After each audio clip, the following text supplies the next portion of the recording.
Hello, this is Emily Brownell, and I'm a Wisconsin Facets Early Learning Literacy Director and Early Childhood Specialist. On behalf of the entire Wisconsin Facets staff, I'd like to thank you for joining us today. Our webinar today is Family School Partnerships for Families, and I am the presenter today.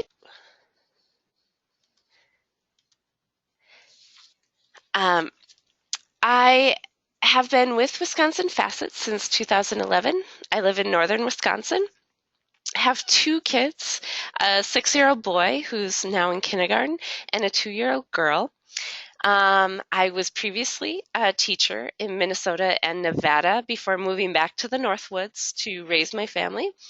So I've been on both sides of the coin with family engagement, both as school staff and family engagement now as a parent. Today's goals. We'll talk about some family engagement best practices, some different ways researchers have been looking at family engagement and a little bit of a history of it too. The importance of being involved in your child's education and what that means, what they found through research, and also different ways that you can be involved depending on the school's environment around family engagement and possibly also your interest in your engagement. And then also some ideas to build and enhance partnerships between families and schools. So today's webinar is all kind of taking it from the family parent perspective and how to help your child succeed in school and through succeeding through family engagement. So, why family engagement? Have here, families' involvement in their children's education stands out as one of the greatest predictors of growth and well-being for students with disabilities. That, in a nutshell, is why we should be involved.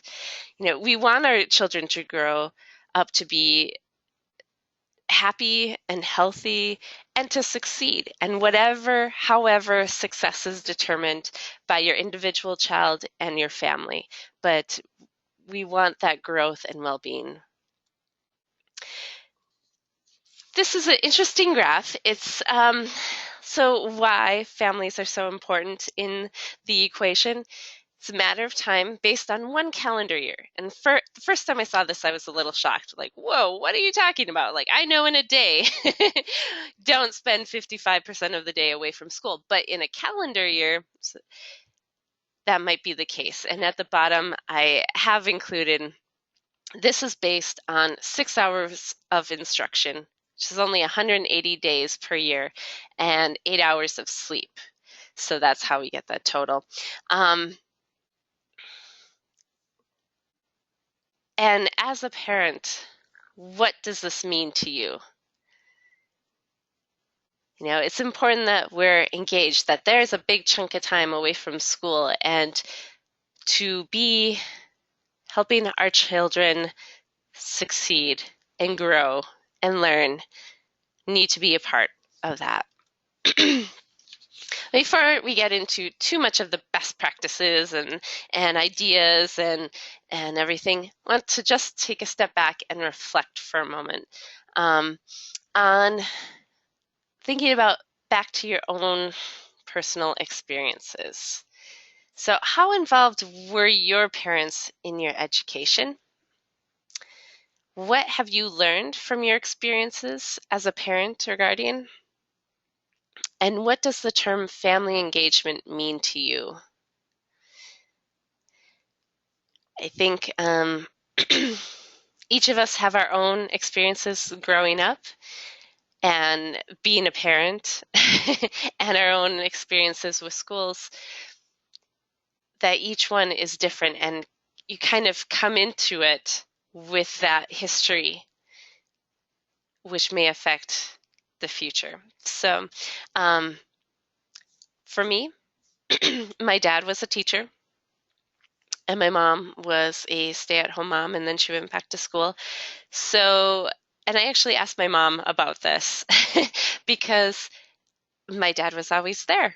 So he was kind of involved in my education, I guess. He attended all the concerts and things like that. And my mom did occasionally, but parent-teacher conferences, my dad went to them usually, where my mom felt that that was kind of because my dad worked there, that was his world, his realm. Um, but she definitely was, because she had not gone to college right away, she was adamant that we go to college. It doesn't matter. I mean, there was no choice. So that's how kind of my dad was kind of daily, and my mom was, in the end, the big picture. And what I've learned from my experiences, one as a teacher and now as a parent, really,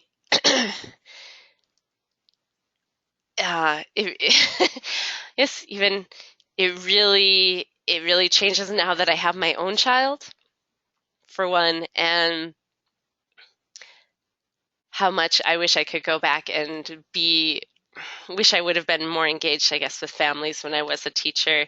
I think about that first year or two, and when everything is so new and trying to figure out everything, and if I would have known what I know now, kind of thing of, yeah, done things a little differently, but I did the best that I could. And that's part of it, was not emphasized. It was hardly touched on when I went to school for my teaching license. So I really believe that it needs to be a strong part of the schooling and professional development there. And then family engagement, if you'd like to share, what does that term mean to you, Bentley? Be great, as we will talk about it next. Um, so the definition of family engagement has evolved. It was once parent involvement, now it's gone to family engagement. And it evolved from a very limited focus on a parent's role as kind of the supporter of their child's learning at home, which is important, but now to a broader definition that recognizes the multiple ways that parents are engaged at home, at school, and in the community. And not only in their own child's education, but in the efforts to improve the quality of education for all children. So we now know from research that engaging families and community partners is an essential ingredient to improvement of schools. And that choice of words does make a difference, that moving from that parent involvement to family engagement really does make a difference. That we're not just being asked to, bake the cookies for the bake sale or attend that, 10-minute parent-teacher conference, but might have other roles and other ways of being involved at different levels in different places. I want to highlight some current buzz around family engagement. The United States Department of Education has a dual capacity framework, and this just wanted to highlight that enhancing the capacity of school and program staff and families to partner in ways that support student achievement and development, as well as school improvement. Moving from that individual responsibility to shared responsibility and partnership, from that deficit-based, adversarial to strengths-based, those random, come only during this time, to more systemic engagement. Still know the, top down from the superintendent or principal or classroom teacher to being more collaborative. So working on this. And this is a big one, the compliance driven. How many kids took the test? Are we in compliance, or what are the outcomes of that test? So really that outcomes driven, that there's growth, and moving from that one-time project to sustainability. So this kind of emphasizes that again, where it was for so long the transmission approach, which we found is not effective, um, to more the transaction approach. We're creating dialogue, meeting parents where they're at, and the partnership include true collaboration. And this is a work in progress. This can't happen overnight because there's a lot of relationship building that needs to happen and a lot of trust that needs to be built. But just kind of thinking to your own school or schools of your children, and where are your schools at on this? Are they starting to move, or are they already in kind of more of that transaction approach, where you see a lot more collaboration and true interaction between educators and parents?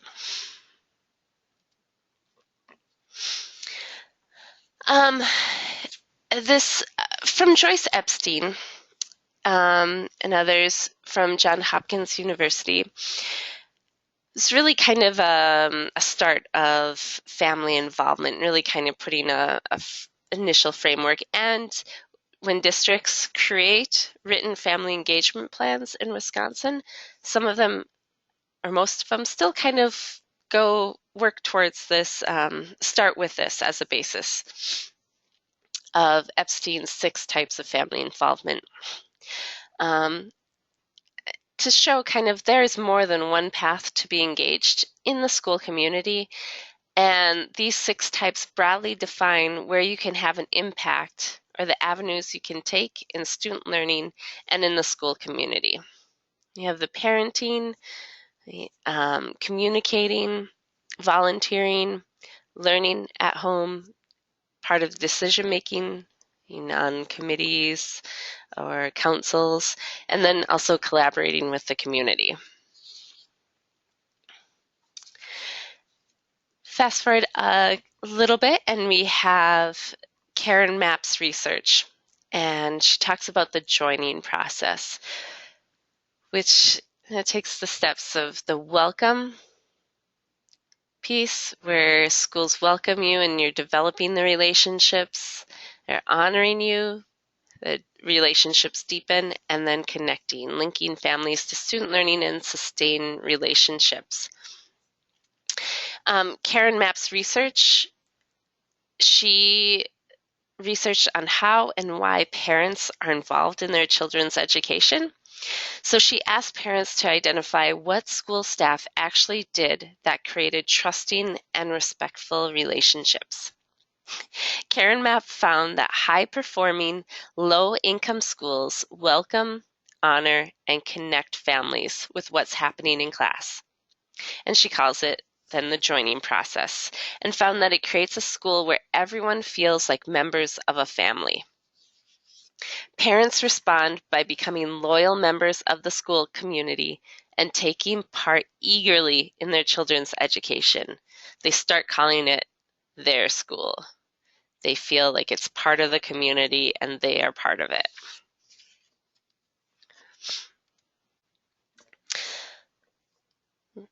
Other research around family engagement, they found when families are involved, higher grades, better graduation rates, better attendance, lower suspension. And then even with middle school and high school, because you think, oh, that pre-K, elementary, parents are so involved, and then they start to kind of fade away a little bit. But when middle school and high school families stay involved, students make better transitions, maintain quality of work, develop realistic plans for their future, have higher graduation rates, and seek post-secondary education. It's all students. But there are some factors that impact student success from the family perspective.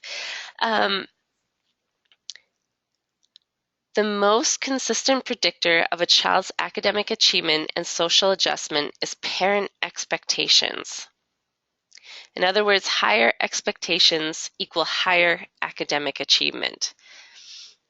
And there's family participation in education was twice as predictive of student academic success as socioeconomic status. And in some research, it was 10 times greater in some programs.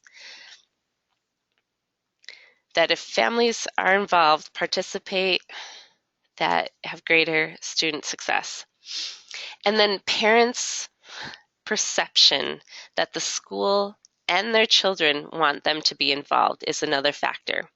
So how welcoming is the environment and school culture? Many times parents can tell the first time they walk into the building if they are a welcome participant or just an observer. Think of your own, expectations and participation and perception and how that might play a role in how engaged you are.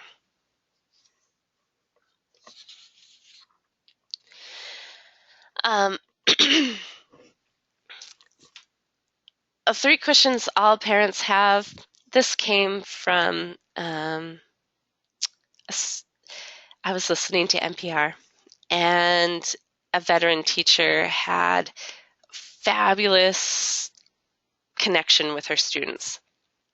And a new teacher had asked her, what is it? Like, how do you make these connections? And she said, every child has on their forehead, invisibly printed 3 questions. And if you can find ways of answering these 3 questions, you can make that connection. And it's the same, I think, that parents have for the school and for the educators. So, do you know who we are? Do you care about me or care about my child? And can I trust you? I think the 3 powerful questions, and I think of my own, if the school, takes an interest in really finding out who we are as a family and who my child is, and that you really are interested and care about my child, and that I can trust you with my child, you've got me. I'm there. What do you need? All kind of things. So,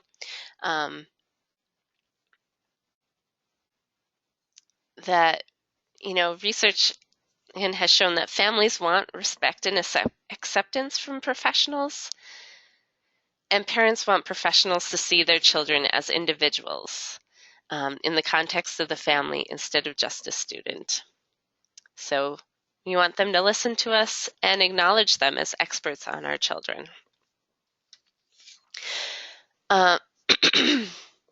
From Karen Mapp and Ann Henderson, Beyond the Bake Sale is a great book that talks about family engagement. But in it has 4 core beliefs, and I believe I just wanted to kind of mention this because you may believe it, but we want everyone to believe it too. So that all parents have dreams for their children and want the best for them. All parents have the capacity to support their children's learning, regardless of how little formal education they may have or what language they may speak.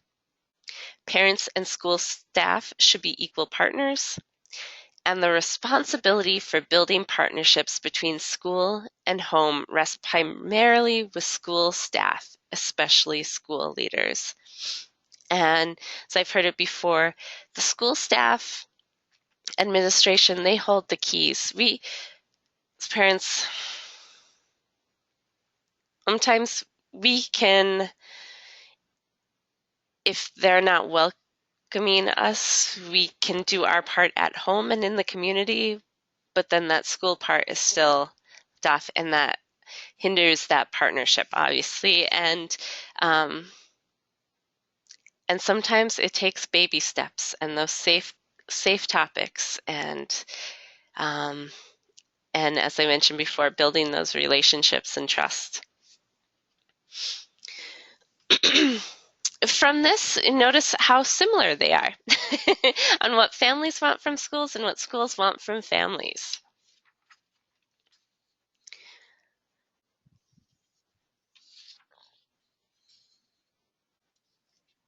And then another great slide on low to high impact family engagement strategies, and think of where your school is on family engagement strategies. Are they,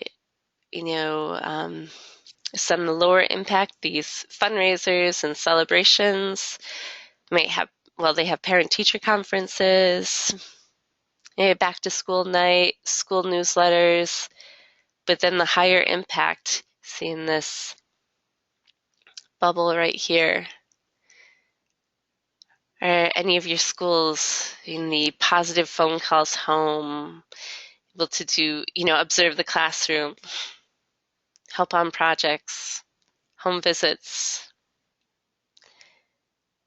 personalized communication? Think of where your school's at. And maybe sometimes it's individual teachers too that might vary in their engagement strategies. Wanted to mention how in Wisconsin there's Indicator 8, which measures family engagement in the schools. So especially parents with a child receiving special education services will receive, I believe, every 4 years on Indicator 8, a parent survey. So it kind of goes through a cycle of all the schools. So schools are being measured on this.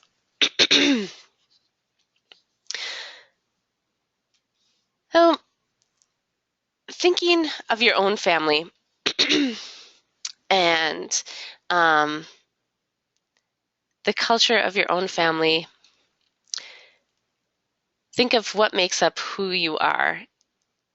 The inner circle here are those elements that are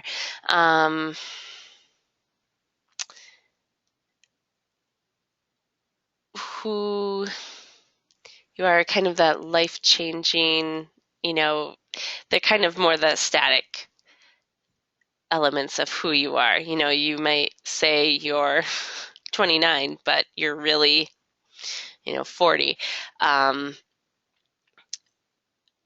then the petals on the outside are things that affect who you are, the culture of who you are, but are more changing. So you think of the last 10 years, how has, your work background, educations, parental status, location, religious beliefs, military experience, marital status, income, how has that all changed in the last 10 years, say, that have made who you are? So, and I've also heard,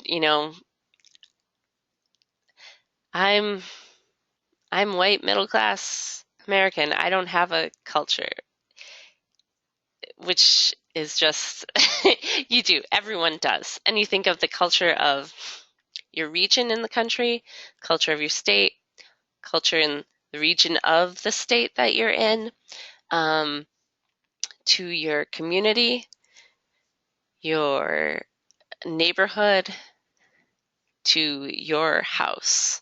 So your own culture makes up who you are, and you have different values and interests.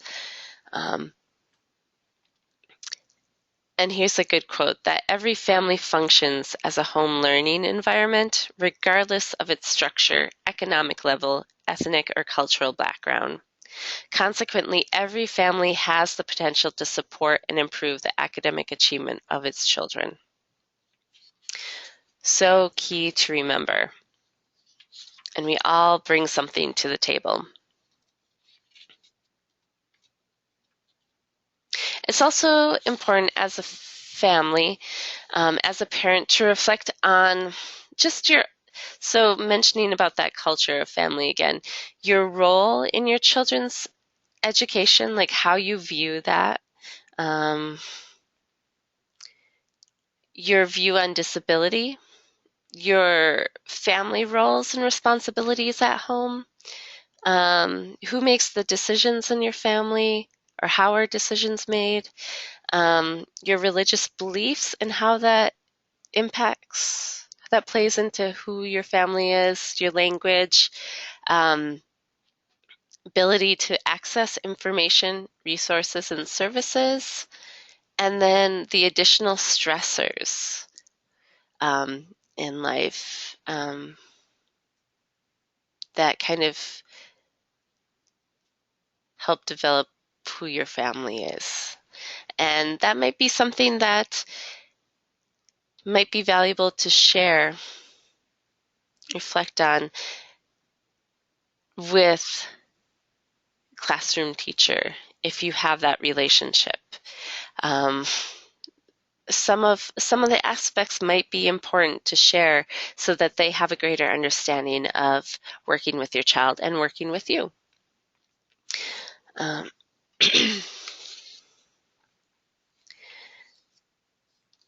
then there are the roadblocks. What is, thinking back to your own family engagement, what is your roadblock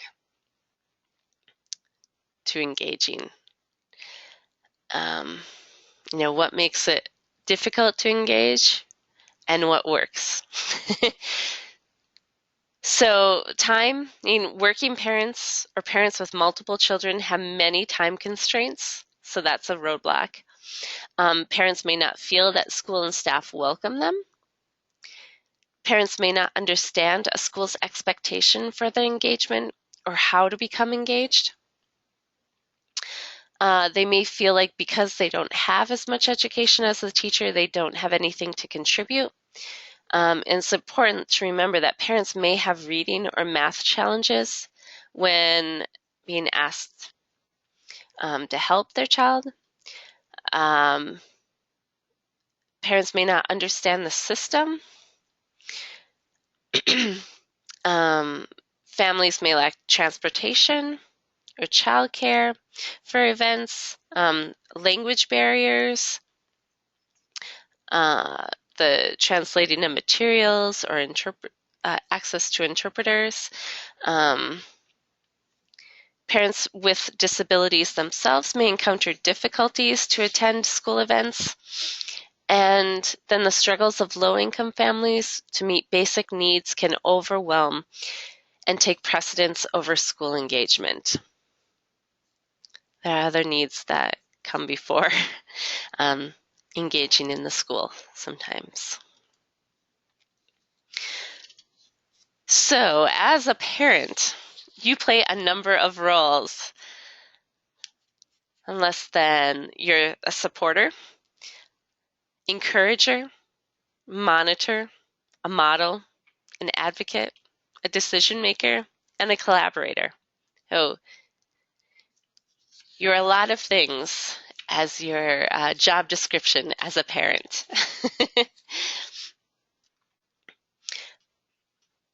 But the most important thing, especially with supporting learning at home, is to instill a love of learning in your child. And you can do that in a number of ways. One is by supporting your child's curiosity. Think of when my son was younger, well, and now, he loves animals. And so we check out books about animals, nonfiction books about animals. We'll take, trips to see different animals. We'll watch shows specifically about animals on TV or movies. If he has a question, we'll do some research about it. So we really, I'm supporting that curiosity, letting him find out as much as he can about what he's curious about. You can show an interest in what your child is learning about in school.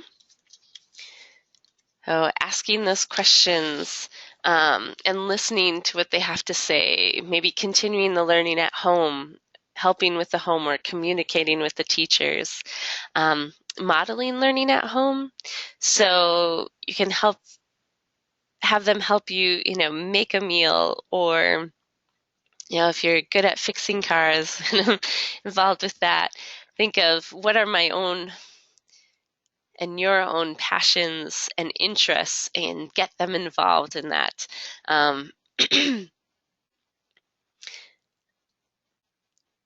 Show them that you also you're not perfect in learning something, that you sometimes struggle with learning things, and that it may take practice, it might take patience, it might take ways of getting the information through different modes, but modeling that learning, that showing that you still continue to learn. You never stop learning. And then letting your child make those mistakes, be able to problem solve and explore. From 20 ways you can help your child succeed in school, have some tips here. To develop a partnership with your teachers, your child's teachers and school staff. So meeting the teacher, getting to know who's who at the school. From the administration to educators, paraprofessionals, kitchen staff, get to know everybody. Attend parent-teacher conferences, and then keep in touch with your child's teacher. Regular communication. Support your child academically. Find out how your child's doing. Ask how you're doing so you're not surprised when you get the report card or some homework back. Apply for special services if you think your child needs it. Make sure that your child gets his or her work done. Find homework help for your child if needed, and help your child prepare for tests. Get involved with your child's school. Learn what the school offers. What can you do? Read the information that the school sends home. Talk to other parents to find out what programs the schools offer, if there's any way that you can volunteer or interests in what to take a part of, and then volunteering. Get informed and be an advocate for your child. Ask those questions. If something concerns you about your child's learning or behavior, ask the teacher or principal about it and seek their advice. Your questions may be like, what specific problem is my child having with reading? What can I do to help my child with this problem? How can I stop that bully from picking on my son? How can I get my child to do my homework or do his homework? Which reading group is my child in? Learn about your rights. It's important to know your rights as a parent regarding special services. Let the school know your concerns. Is your child doing well in school? Is he having trouble learning or behaving or studying? So let them know your concerns. And it might be similar at the school or it might be different. Never know, but having that conversation. And then supporting your child's learning at home. Here are some more ideas. Positive attitude, monitor the amount and the quality of TV or video games or internet that your child uses. Encourage your child to read. Talking with your child, having that conversation. Encourage the use of the library, taking them to the library. Encouraging them to be responsible and work independently. Have those successes on their own, and then encourage that active learning. Which involves asking and answering questions, solving problems, and exploring interests. That by playing sports or spending time with friends, acting in a school play, almost those extracurricular we think of sometimes. But those are ways of encouraging and promoting active learning. What teachers want parents to know about conferences? They want us to come. Whether, a parent of a successful student or a parent of a student who's struggling, they want you to come. Don't arrive on the defensive. That just sets it up right away. Try to walk in open-minded and excited to be there, having time one-on-one with the teacher. If you have questions you need answered, writing them down ahead of time so they can address them. And if not in the parent-teacher conference, if they have to maybe ask the principal or they need to do a little research about it, they can get back to you with those questions. Communicate with them, especially if your child has allergies or other health issues, or if there's something special going on, special in your family situation. Let them know. And then here, tell me something special about your child. They want to make those connections with your child. See your child as a part of your family, as an individual. So tell them something special that make them stand out. Share those good moments with your teachers. And then general parent-teacher conferences, but what about IEP meetings? You're an important piece of the IEP team puzzle, and you bring that information about your child, which is so, so valuable. Remember, families are equal partners in the IEP team and partner in the IEP process. So come prepared to describe your child's strengths, needs, and preferences, as well as other information that would help the IEP team create a plan for your child. Review all educational records beforehand. If you don't have them, ask for them. Participate in all meetings of the IEP team. And then participate in any group that makes decisions on placement. If have for you at the school level or individual for your child, just be a part of it.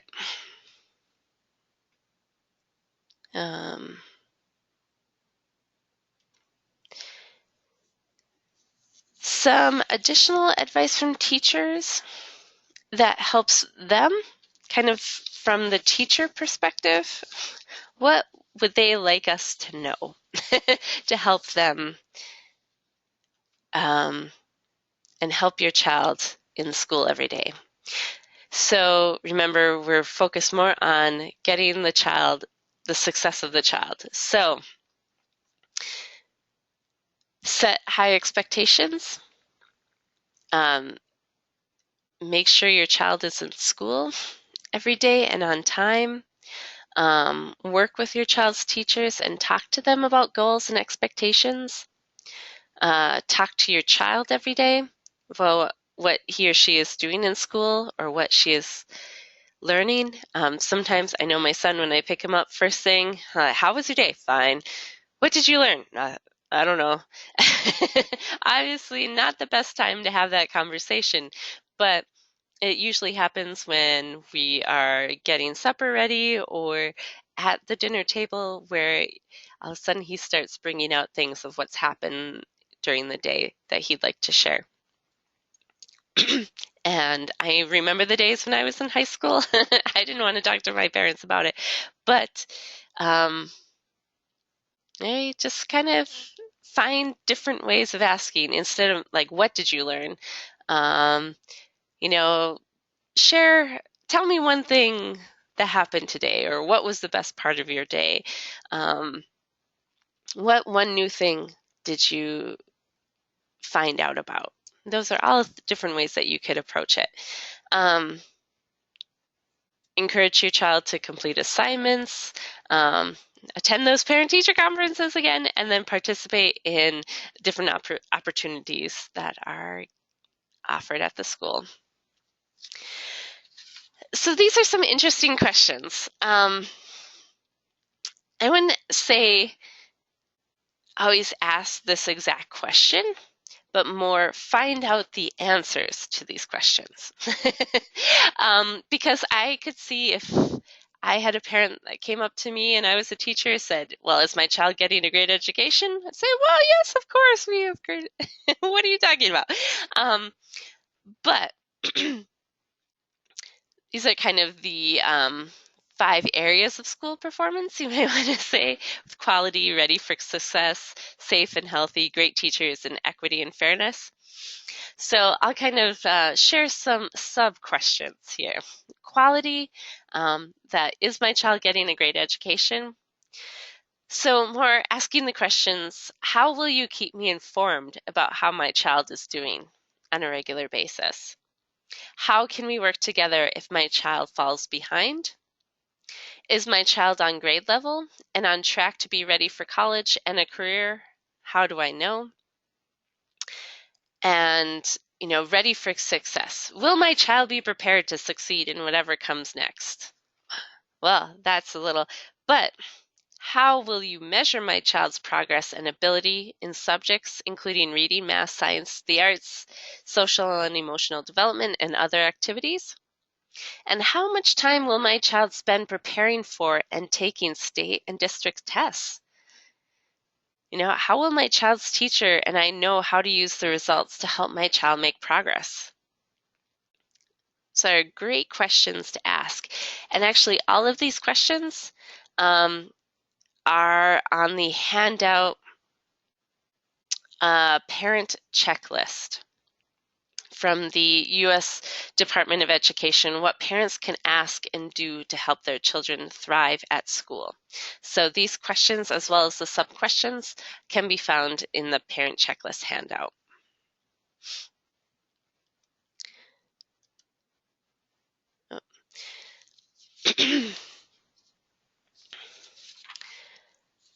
Different roles that can have in the community and in the schools that you think of, being part of a focus group, translating materials, being part of a task force, these things, participating at conferences and meetings. So all ways that you can kind of take a more active and leading role in the school. I want to remind about the benefits again. When families are actively engaged in their children's learning, students usually benefit through, higher grades and test scores, higher level programs, earn more credit, attend school more regularly and drop out less, have better skills and behavior, and go on to other productive life choices. These questions for families, I found this valuable to ask myself these questions as a parent, and this comes from a parent survey from the Indiana Department of Education. How and do I support active learning for my child at home? Do I have a set routine for study, television, conversation, and bedtime? Do I have positive communication between myself and my child? Do I encourage reading? Do I have clear rules and expectations for my child at home and at school? Do I encourage good eating habits? All good questions to kind of reflect on my own kind of parenting. Is this helping? What do I do on a daily basis that helps my child in the long run and in school? So Families and professionals need to work together for students, for the child. Sometimes, especially at the beginning, it may not be easy and there may be some stumbles along the way. That's why I'm thinking of a dance of partnership. But as we get to know each other and communicate and build that relationship, it gets easier and a partnership will be created.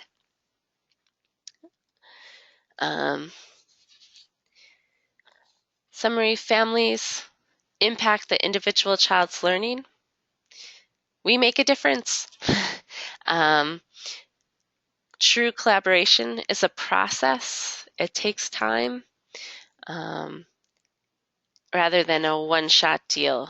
That back-to-school night is not going to lead to great collaboration, but an ongoing communication will.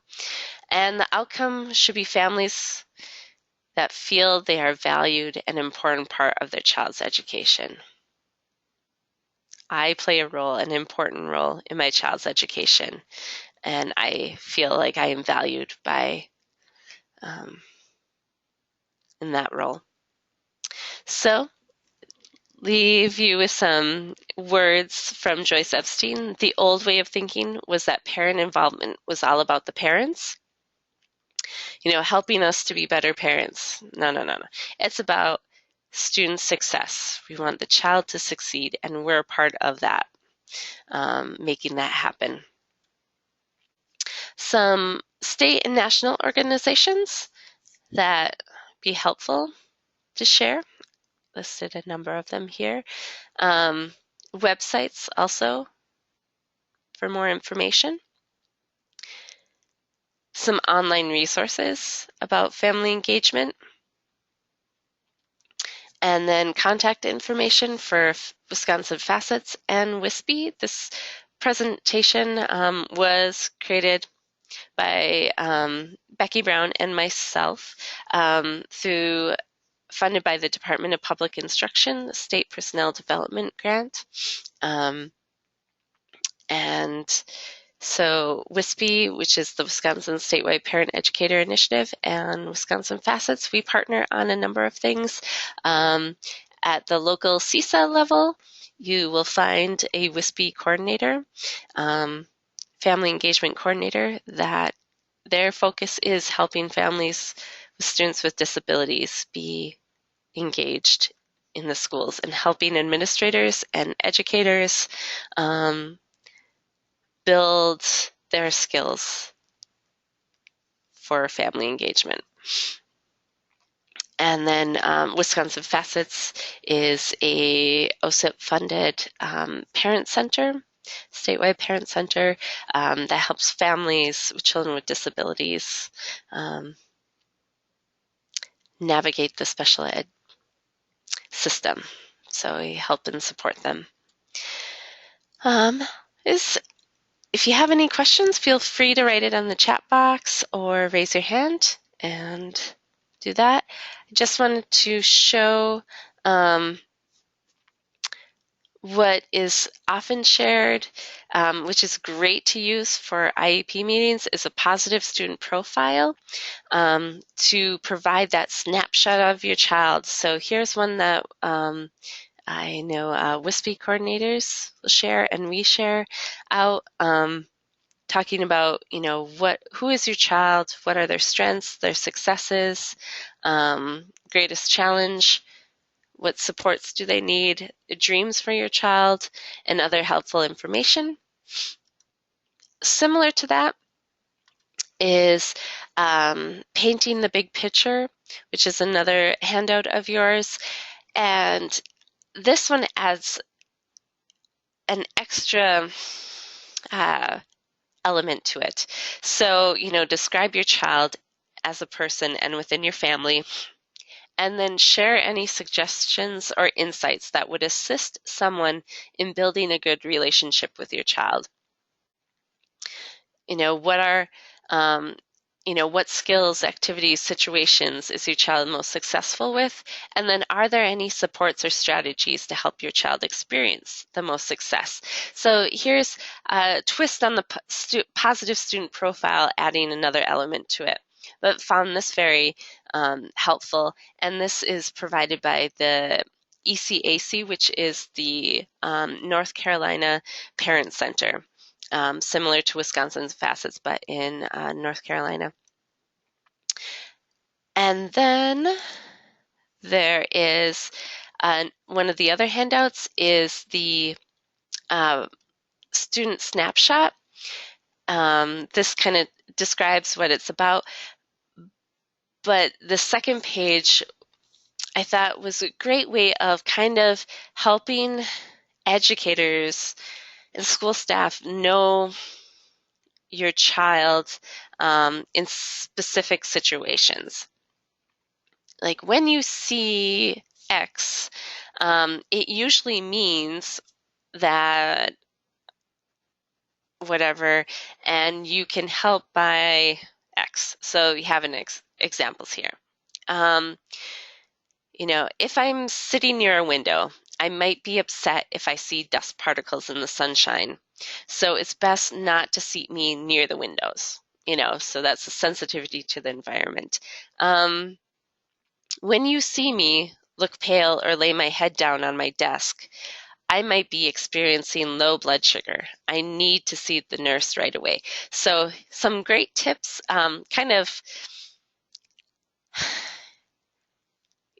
those tips that kind of would help give some of that information before an experience that happens that they find out on their own that this is an issue. So thought that was a great way of sharing some of that information that as a parent about your child. And then here's the resource from the Department of Education on I have a question. So this is where it talks about the different key questions to ask your child's school, and I'll increase it here. So is my child getting a great education? Here are the sub-questions that are really great questions to ask that aren't quite so weighted as the bolded questions.